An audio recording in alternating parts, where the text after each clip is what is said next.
Mbasi ke vendosur të votosh palën tënde më të fortë dhe ata që do të përfaqësojnë ty në këto 4 vitet e ardhshme për të shkuar kundër asaj palës që ka humbur, ndërkohë mundet të ndalosh dhe të reflektosh se cilat janë përgjegjësitë tua dhe çfarë mundet të bësh ti në 4 vitet e ardhshme për të përmirësuar jetën tënde dhe të familjes tënde.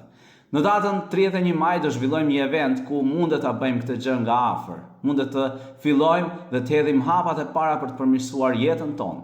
Unë kam krijuar trajnimin Kujdesu për veten dhe atë ditë do kalojmë një ditë bashkë dhe do flasim për tema të rëndësishme që të njohim sa më shumë veten, me ushtrime që na ndihmojnë të njohim veten tonë dhe të kuptojmë që cilat janë gjërat që po bëjmë mirë në jetën tonë dhe cilat janë gjërat që po gabojmë, pse po i gabojmë. Unë kam zgjedhur teknikat më të mira që të ndihmojnë për të bërë këtë punë, si rreth jetës që të ndihmon se cilat janë fushat më të rëndësishme që ti ke më shumë nevojë për të përmirësuar në këtë moment jetës tënde.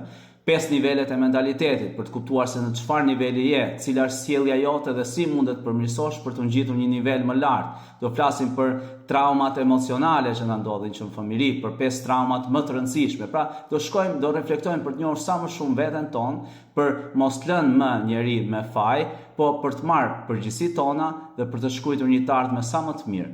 Takojmë datën 31 maj te Hotel Dorositi në Tiranë. Kujdesu për veten.